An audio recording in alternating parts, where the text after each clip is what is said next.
오늘 말씀은 사도행전 2장 42절부터 47절까지의 하나님의 말씀입니다. 함께 봉독합니다. 그들이 사도의 가르침을 받아 서로 교제하고 떡을 떼며 오로지 기도하기를 힘쓰니라.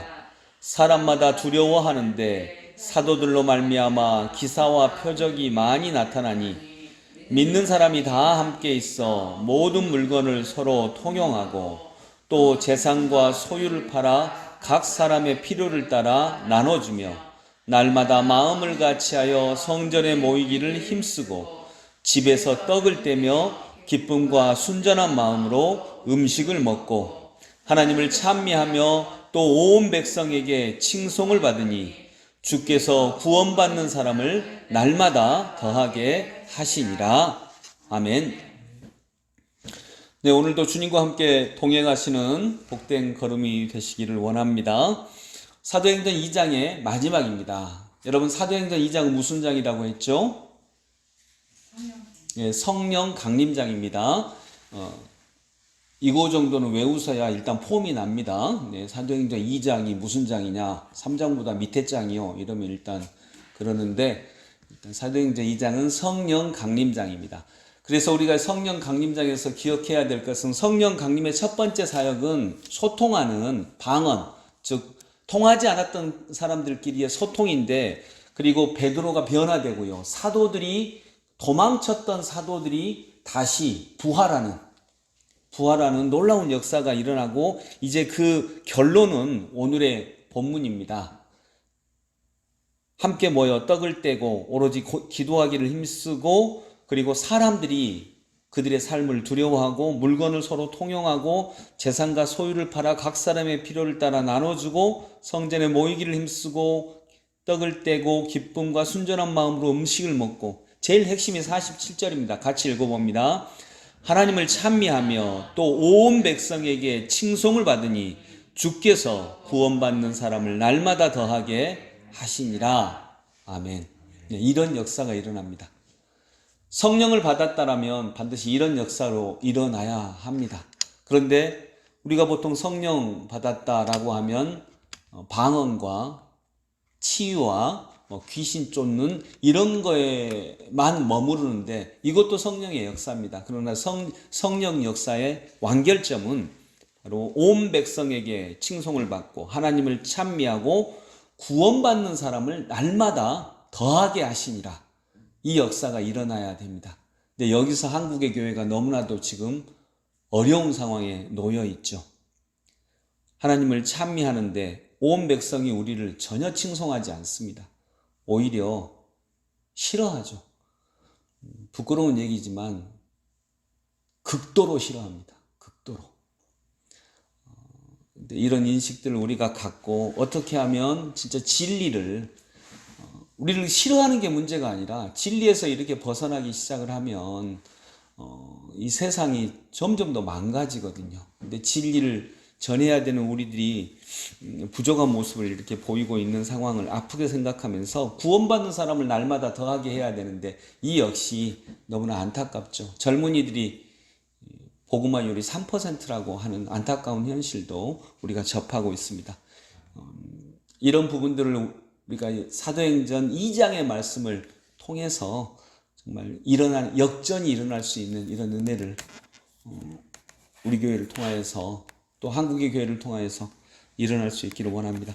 그래서 사도행전 2장은 전체가 다 성령장입니다. 성령이 임하시면 이런 역사가 일어난다라고 하는 거 기억해야 되고요. 두 번째로, 여러분 혼자 사는 게 편하죠?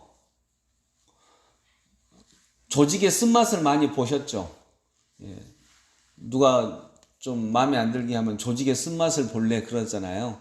근데 여러분, 조직의 쓴맛도 있지만 조직의 단맛도 있어요. 근데 조직의 단맛을 맛본 지가 오래된 거죠. 또는 없었든지. 근데 오늘 본문은 조직의 단맛을 보게 합니다. 교회라고 하는 조직, 예수 공동체라고 하는 조직의 단맛을 보게 합니다.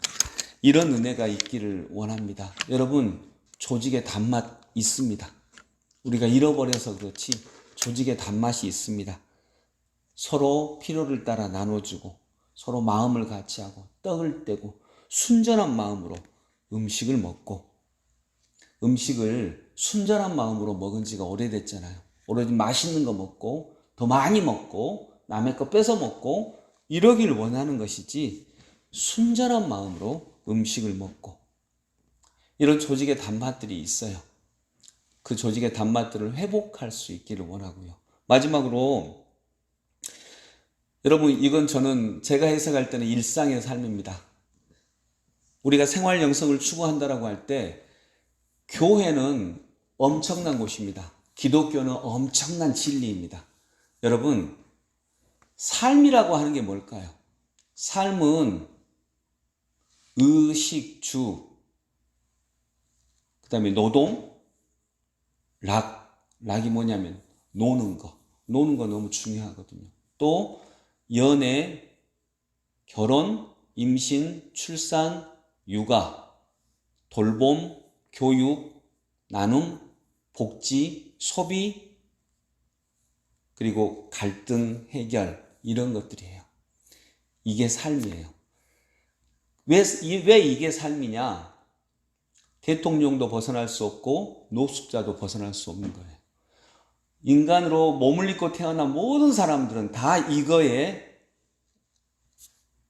연결됩니다. 벗어날 수 없습니다. 근데 기독교를 믿는다라고 하는 건 뭐냐면, 아까 얘기한 의식, 주, 가정생활, 노는 것, 연애, 결혼, 임신, 출산, 육아, 돌봄, 교육, 소비, 나눔, 갈등, 이것이 성서적이라는 거예요. 이것이 성서적입니다. 다른 것이 성서적인 게 아니라, 교회 많이 오고, 근데 교회도 와야 됩니다. 요즘처럼 안 모이면 안 돼요. 교회만 오고 기도만 하면, 그리고 새벽 기도 나오면 오늘의 신앙생활은 끝났어, 이게 아니라 방금 얘기한 그 모든 삶의 정황들이 기독교적이어야 됩니다. 이것이 신앙생활입니다.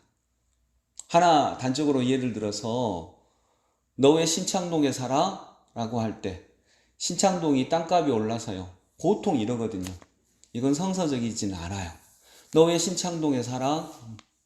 같이 모여서 기쁨을 나누고 순전한 마음으로 음식을 먹고 내가 좋아하는 사람들이 신창동에 살아요. 그래서 신창동에 그 곁에 살아요. 이게 성서적이에요. 이게 즉 주거의 성서적인 것입니다. 먹는 것도 마찬가지고, 음식을 먹고 옷을 입고 이것도 마찬가지입니다. 그래서 아까 얘기한 그 모든 삶의 정황들이 성서적인 게 신앙생활입니다. 근데 우리는 그 성서적이라고 하는 것을 딱 한정해서 생각을 하거든요. 말씀을 정리하면서 여러분, 오늘 본문을 통해서 우리들이 기독교의 신비를 경험해 볼 수 있기를 원합니다.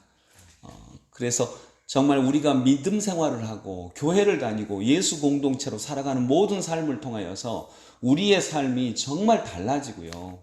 아직은 우리가 그 첫 발을 이제 하나하나씩 떼야겠지만, 정말 모든 삶이 달라지고 우리의 모든 삶이 성서적이 되어서 그렇게 살아갈 때에 우리에게 주시는 은총, 하나님을 찬미하며 또 온 백성에게 칭송을 받으니 주께서 구원받는 사람을 날마다 더하게 하시니라.